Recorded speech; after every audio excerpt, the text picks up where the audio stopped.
my dears. Now, I had AI generate 10 more factoring questions for you, this time by grouping. The questions will be a bit more advanced than the ones we did before. We're going to raise the level anyway, so that we can tackle harder questions. I'm bringing the questions to your screen one by one. You know that you can also access their PDFs from the link in the description section. We're going to solve this. Number 1. This is our number 2. This is our question number 3. This is our question number 4. This is number 5. And these will be our questions 6, 7, 8, 9, and 10. Let's start solving our questions one by one now. We're on the first question. In my opinion, you should try the questions before I do. It says to factorize. There's nothing very difficult here. Here, we factor out x squared. X plus 2 remains. Here, minus 4 remains. We factor it out. X plus 2 remains. Then we factor out x plus 2. And x squared minus 4 remains. If we want, we can factor x squared minus 4 as open parenthesis x plus 2, close parenthesis times open parenthesis x minus 2, close parenthesis. There's also an x plus 2 here. At the front, these make x plus 2 squared. Next to it, there's also an x minus 2. This is our answer. For our second question, let's factor out x cubed from these two terms. Let x plus 1 remain. There's already an x plus 1 at the back. Now I'm factoring out x plus 1 as a common factor. X cubed plus 1 remains. If we want, we can also factor x cubed plus 1. X plus 1, x cubed plus 1 can be written as x plus 1 times x squared minus x plus 1. I've also prepared questions for you specifically about the sum and difference of two cubes. We can write these two as x plus 1 squared times x squared minus x plus 1. Usually they leave it like this. It says to factorize. Shall we do it like this? If we want, we can factor out x cubed from this. Then x squared plus x plus 1 remains. And there's 1 here as well. X squared plus x plus 1. Now we can factor these with a common factor. X squared plus x plus 1. What remains? X cubed plus 1 remains. X cubed is here, plus here, and also here. We can expand this again. If we want, x squared plus x plus 1 times x plus 1, x squared minus x plus 1. This x cubed plus 1 factors like this. That was our answer. Yes, we're on the fourth question. In the fourth question, I see something like this. It might not be very easy to see this at first. If we can't see this, I'll also explain what else we can see as an alternative. Now for you, because I see one more thing. Actually, I saw two things here. First, if we see this 2x squared as x squared and x squared, this, I'm writing 2x plus 1 here. I'm writing these here as well. The x's, 4 plus 2x cubed. Now, let's take a look here. If we factor out x squared in the yellow part, we get x squared plus 2x plus 1. The green part is already x squared plus 2x plus 1. Now, if I factor these together, that is x squared plus 2x plus 1. What remains in the parentheses? X squared plus 1 remains. Well, this x squared plus 2x plus 1 is actually the perfect square of x plus 1. So it's open parenthesis x plus 1 close parenthesis squared times x squared plus 1. That was the first thing I noticed. But when I looked again, I saw something else. It might take a little time to see this. No problem at all. This is something that can develop as you try to solve questions, fail to solve them, and then learn how they are solved. Don't worry at all. We could have tried this as well. I'm looking at this again. I'm splitting 2x cubed as x cubed plus x cubed, and 2x squared as x squared plus x squared. I'm also splitting 2x as x plus x. Let me try to solve that here as well. X to the power of 4 plus x cubed plus x cubed. 2x squared as x squared plus x squared. 2x as x plus x. And there's also a 1 at the back. Now here there's x plus 1. If I factor out x here, it becomes x plus 1. If I factor out x squared here, again I get x plus 1. And let me do it like this. If I factor out x cubed here, again x plus 1 remains. Let's do it. In the x cubed parenthesis, x plus 1. From the blue ones, in the x squared parenthesis, x plus 1. From the green ones, again in the x parenthesis, x plus 1. And in the yellow one, there's already directly x plus 1. Now we take this from all of them, x plus 1. What's left? X cubed plus x squared. Plus x plus 1 remains. Here again, I factor out x squared. In the x squared parenthesis, x plus 1. In the back, again, there's x plus 1. And in the front here, there's x plus 1 as well. I'll continue from here. Now, in this green part inside, I factor out x plus 1 as a common factor, outside.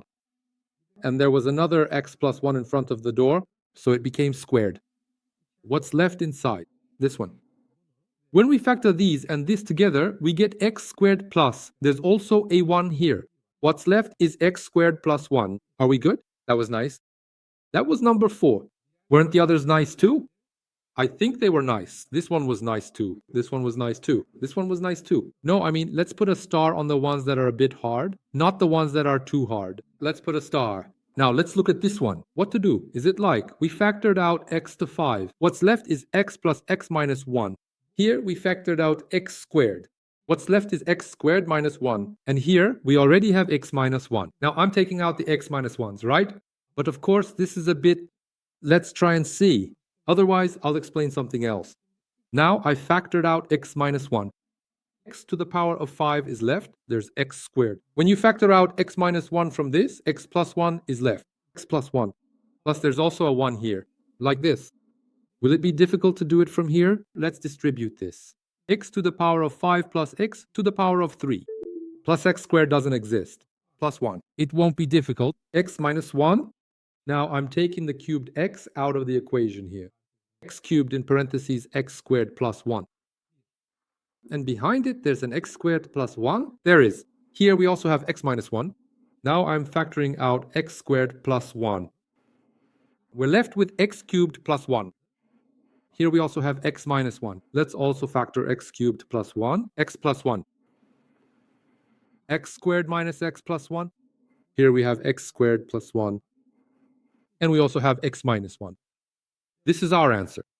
Nice. On to number 5. 6. Our question says simplify. It doesn't seem too hard here. In the x squared parenthesis, x plus 2. Here, minus in the parenthesis, x plus 2. Then, if we factor out x plus 2 as a common factor, we get x squared minus 1. Here, in the x squared parenthesis, x plus 3, and in the back, minus in the parenthesis, x plus 3, and then x plus 3. In the parenthesis, x squared minus 1. On the top, we have x plus 2 times x squared minus 1. Below x plus 3 times x squared minus 1 is there. These are cancelled out. It was asking to simplify. We're left with x plus 2 over x plus 3. Our 7th question is about factoring. If we know how to factor a cubed plus b cubed, it seems like we can do it from there. Because from here, we get a plus b, and from here, when we take out the ab in parentheses, we also get a plus b. I feel like I saw something else, you know? If we factor this and that with a squared, what do we get? Do we get a plus b? If we factor these green ones with b squared, we also get a plus b. Again. Now, if we take out the a plus b's, in the common factor of a plus b, we're left with a squared plus b. I think that was pretty good. All right? Yes, it could have been done the other way too. So what could we have said from here? A plus b, a squared minus ab plus b squared. From here, in the ab factor, a plus b, now we factor out the a plus b's. What's left? A squared minus ab plus b squared plus ab remains. These will leave anyway. And he leaves us with the same thing again, a plus b. A squared plus b squared. This, number 8, is nice. It says to factorize it by grouping. Actually, this is what I'll teach you in more difficult factoring problems. We will put 1 here in place of x. If we add 1, 1, and 2, it makes 4. It doesn't make 0. We will put minus 1 in place of x. We'll talk about why we put 1 and why we put minus 1 later on, because I explained these somewhere else. When we put minus 1 for x, does minus 1 plus 2 add up to 0? It does make 0. Then minus 1 is one of its roots. So using minus 1, we can solve this with synthetic division or Horner's method. I'm going to tell you something else here. Let me tell you something. In this question, for example, some multipliers are used in EME, electronic factor study questions, and it's a good method. Let's add x squared and subtract x squared. So x cubed plus x squared minus x squared. This means 0 plus x plus 2. Let's set this aside for now. X squared times open parenthesis x plus 1 close parenthesis. Let's also factor out the negative sign here. First, x squared minus x minus 2. How do we factor this? X times 2 and 1, negative and positive. We multiply diagonally and check. Negative 2 times x gives negative x. I've obtained the middle term. So I'm taking my factors horizontally. My factors like this and like that. So the question has come to this form. There was x squared times open parenthesis x plus 1 close parenthesis minus open parenthesis x minus 2 and x plus 1 close parenthesis. Now if we factor out x plus 1, what remains is x squared minus this remaining expression. I'm distributing the minus sign as well. Minus x plus 2, like this. This is the factored form. This part can't be factored any further. That was the 8th question. We solved it by adding and subtracting. We could have done it in another way as well. It says this expression can be factored like this. It says find a and b. Let's do it like this. 2 times 3 gives 6. Okay. Multiplying these two gives x cubed. Okay. Where does the x squared come from? X squared. It doesn't come from multiplying these or those. Where does it come from? It comes from here. Here, 2x squared. So a is 2. Where does the term with x come from? Multiplying these two gives 3x. So b is also 3. That's it. A is 2. B is 3. That's what we found. A is 2, B is 3. 10. Our question. It says the volume of a box in the shape of a rectangular prism is this much. All its edges are different linear expressions. In terms of x, then let's factor this. How should we factor this? For example, if we plug in 1 for x, it does not give 0. If we plug in minus 1 for x, minus 1 plus, 6 minus, 11 plus 6, does that give 0? It does. So what did we substitute for x? We substituted minus 1. If we substituted minus 1 for x, that means when we plug in minus 1 for x, it becomes 0. That means we have a factor of x plus 1. Come on, let's solve a question like this too. Now, when I multiply this by that, I should get this result. So, there should be an x squared here. When I multiply 1 by the constant here, I should get 6. That means there should be a 6 here. I can't see the middle term. It's not important. Let's call this part x. Now, where does the x squared term here come from? X squared comes from multiplying this by that. From multiplying this by that, we also get 1x squared. So there is a plus 1 x squared. And a plus 1 here is 6. So a must be 5. That means this part is 5. How do we factor x squared plus 5x plus 6? X 2 times 3. Crosswise, 3 times and 2 times make the 5 times in the middle. I'm taking it horizontally as x plus 2, x plus 3. So there was x plus 1. I saw that I also need to factor the remaining expression as open parenthesis x plus 2 close parenthesis times open parenthesis x plus 3 close parenthesis. It says to find all the edges. One of the edges is x plus 1. The other is x plus 2. And the last one is x plus 3. All right? In fact, let's write it like this. One is this, one is that, and the other is this one. Are we good? If you ask me, it was nice. Yes, we ended up discussing 10 questions.